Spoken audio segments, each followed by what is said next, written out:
ഇപ്പോഴത്തെ നിലയിൽ ദൂരദർശൻ്റെ market share 1% കുറവാണ്. ബാക്കിയുള്ള കണ്ടൻറ് ഷെയർ എന്ന് പറയുന്നത് വ്യൂവർഷിപ്പ് ഷെയർ 1.5%, റവന്യൂ ഷെയർ 1% കുറവാണ്. ഞാൻ ഡൽഹിയിൽ നിന്ന് ഇവിടുന്ന് ട്രാൻസ്ഫർ ആയി പോയതിന് ശേഷം ഡൽഹിയിൽ മാർക്കറ്റിങ്ങിൻ്റെയും വേറെ ഒരുപാട് ഡിപ്പാർട്ട്മെൻറ്റ്സിൻ്റെ ചാർജ് ഉണ്ടായിരുന്നു. ഇവിടുന്ന് ഞാൻ പോകുന്ന സമയത്ത് ഒരു തവണ ഞാൻ ആദ്യത്തെ തവണ ട്രാൻസ്ഫർ ആയിപ്പോയത് അന്നത്തെ മന്ത്രിക്ക് ഇൻഫർമേഷൻ ബ്രോഡ്കാസ്റ്റിങ്ങിൻ്റെ സ്റ്റേറ്റ് മിനിസ്റ്റർ തിരുവനന്തപുരത്തുകാരനായിരുന്നു. അദ്ദേഹത്തിന് അക്കാലത്ത് ഞാനുമായിട്ട് ഒരിക്കലും പൊരുത്തപ്പെട്ടു പോകാൻ കഴിഞ്ഞിരുന്നില്ല. പിന്നെ എൻ്റെ ബോസസിന് എന്നോട് വളരെ തൃപ്തി ഉണ്ടായിരുന്നുകൊണ്ട് പെട്ടെന്നൊന്നും തെറിപ്പിക്കാനൊന്നും പറ്റി. പിന്നെ ഒരു ജനറൽ ട്രാൻസ്ഫർ വന്നപ്പോൾ 89 ജനറൽ ഇലക്ഷൻ വന്നപ്പോൾ എന്നെ മാറ്റിയേ പറ്റൂ എന്ന് അദ്ദേഹം നിർബന്ധം പിടിച്ചു. ഞാൻ ഡൽഹിയിൽ പോയി. ഡൽഹിയിൽ നിന്ന് പിന്നെ എൻ്റേതൊരു രാഷ്ട്രീയ സ്ഥലം മാറ്റമാണെന്ന് പിന്നീട് വന്നവർക്ക് തോന്നിയത് കൊണ്ട് അവർ തിരിച്ചെന്നെ ഇവിടെ പോസ്റ്റ് ചെയ്തു. അപ്പോഴും ഡൽഹിയിലും അന്ന് PTI ടെലിവിഷൻ ഒരു വിങ് തുടങ്ങി. പക്ഷെ അവർ ദൂരദർശന് വേണ്ടി പ്രോഗ്രാം ഉണ്ടാക്കുന്ന അതിലുള്ള ആളുകളൊക്കെ എൻ്റെ വളരെ അടുത്ത സുഹൃത്തുക്കളായിരുന്നു. അതിലൊരാൾ ശശികുമാർ മദ്രാസിലെ ദൂരദർശനിലെ വാർത്താ വായനക്കാരനായിരുന്നു. അപ്പം അവിടെ മലയാളികളുടെ കൂട്ടത്തിൽ പ്രോഗ്രാമിംഗ് വിങ്ങിൽ ഞങ്ങളൊരു 4-5 പേരേ ഉള്ളൂ. ഒരു വലിയ സ്റ്റേഷനാണ്, 400ഓളം ആളുകൾ ഉണ്ട്. അപ്പോൾ നല്ല അടുപ്പത്തിലായിരുന്നു. അപ്പോൾ ശശികുമാറിൻ്റെ അമ്മാവൻ ഡോക്ടർ റജി മേനോൻ റഷ്യയിലായിരുന്നു. അദ്ദേഹം PTIയിലത്തെ അന്നത്തെ ചീഫ് ജനറൽ മാനേജർ ഉണ്ണികൃഷ്ണൻ നായരുമായിട്ട് വലിയ അടുപ്പത്തിലായിരുന്നു. അപ്പോൾ ഉണ്ണികൃഷ്ണനുമായിട്ട് മലയാളത്തിലൊരു ചാനൽ തുടങ്ങാൻ ഇങ്ങനെ ആലോചിച്ചു. അപ്പോൾ ഉണ്ണികൃഷ്ണന് ആ സമയത്ത് രോഗം വന്നു. പിന്നെ അദ്ദേഹത്തിന് പ്രവർത്തിക്കാൻ പറ്റാതായി. അപ്പോൾ ശശികുമാർ മുമ്പോട്ട് വന്നു. അങ്ങനെയാണ് ഏഷ്യാനെറ്റ് വന്നത്. അപ്പോൾ റജി മേനോൻ ഫണ്ട് ചെയ്തു.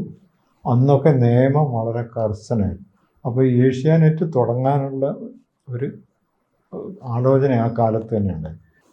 ഗൾഫ് വാറ് തുടങ്ങിയ സമയത്താണ് പിന്നെ സാറ്റലൈറ്റ് ടെലിവിഷൻ ഫ്രം ഏഷ്യാസാറ്റിൽ നിന്ന് ഇന്ത്യയിലേക്ക് ടെലിവിഷൻ ബീം വരാൻ തുടങ്ങി. ഈ ഗൾഫ് വാറിൻ്റെ ഒരു ഫോൾ ഔട്ടാണ് അത് എന്ന് വേണമെങ്കിൽ പറയാം. പക്ഷേ അതേ സമയത്ത്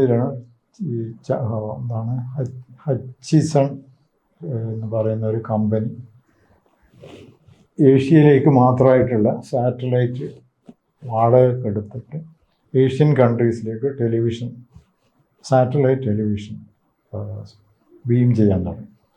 അപ്പോൾ ഇന്ത്യയിൽ ഈ ടെലിവിഷൻ പ്രോഗ്രാം സാറ്റലൈറ്റിൽ വരുന്നത് നമ്മൾ ആദ്യം ഒരു അപ്പ് ലിങ്ക് വേണം, അതുപോലെ ഒരു ഡൗൺ ലിങ്കും വേണം. അപ്പോൾ ഇവിടെ ഡൗൺ ലിങ്ക് ചെയ്യാൻ നിയമം അത്ര കർശനമായിരുന്നില്ല, അപ്പ് ലിങ്ക് ചെയ്യാൻ പെർമിഷൻ ഉണ്ടായിരുന്നു.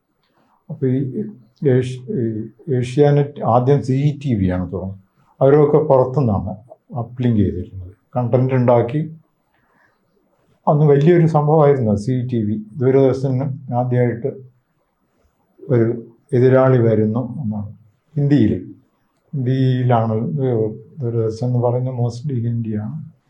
റീജിയണൽ ചാനൽസിനൊന്നും അത്ര വലിയ പ്രാമുഖ്യമില്ല.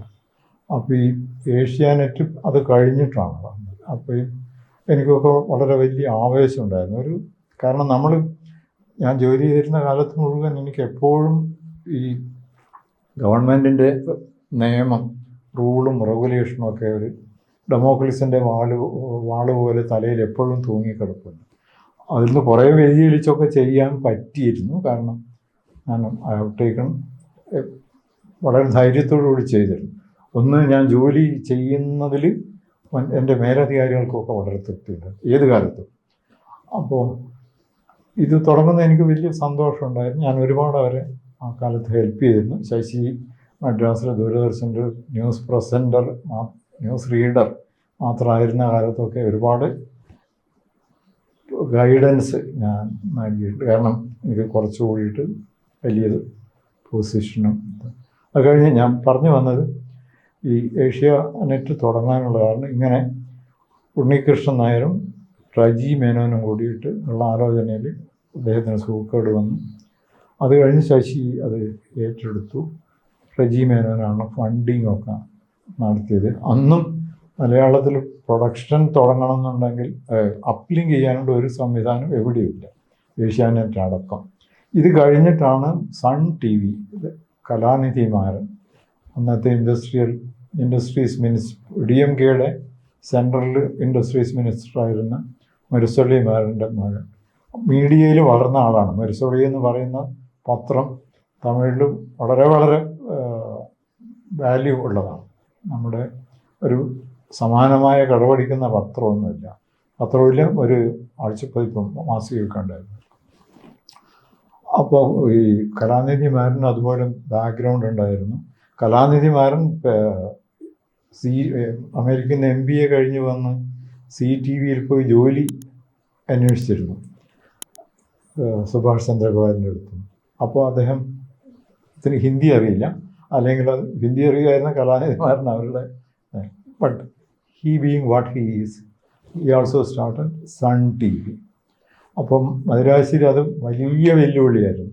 പിന്നെ ഇവിടെയും ഏഷ്യാനെറ്റ് ദൂരദർശനം നല്ല വെല്ലുവിളിയായിരുന്നു, പ്രത്യേകിച്ച് ന്യൂസിൽ. കാരണം നമ്മുടെ സർക്കാർ ന്യൂസിനെ ഗവേൺ ചെയ്യുന്ന ഒരു ഗൈഡ് ലൈനുണ്ട്, പാർത്ഥസാരഥി കമ്മിറ്റിയുടെ ഒരു guide line. Actually it is A guide line for any television, proper television channel, commercial അല്ലാത്ത. ആ ഗൈഡ് ലൈന് അപ്പുറം പ്രവർത്തിക്കാൻ പറ്റില്ല. പക്ഷേ ഇത് വന്നപ്പോഴത്തേക്ക് ഒരു വെറൈറ്റി ഉണ്ടായി. അപ്പോൾ പണ്ട് മലയാളത്തിലൊരു പത്രത്തിനെ പറ്റി മുത്തശ്ശി എന്ന് പറയുന്നത് പോലെ ദൂരദർശൻ എന്ന് പറയുന്ന മുത്തശ്ശിയെ ആർക്കും വേണ്ട, പുതുതായിട്ട് വന്ന യുവത്വമുള്ള ചാനലുകളെ വേണ്ട. പിന്നെ അത് കഴിഞ്ഞ് ലിബറലൈസേഷൻ സ്റ്റെപ്പ് ബൈ സ്റ്റെപ്പ്, ആദ്യം ഫോറിൻ ഡയറക്റ്റ് ഇൻവെസ്റ്റ്മെൻറ്റ് ബ്രോഡ്കാസ്റ്റിംഗ് ഒട്ടും അലൗഡ് ആയിരുന്നില്ല.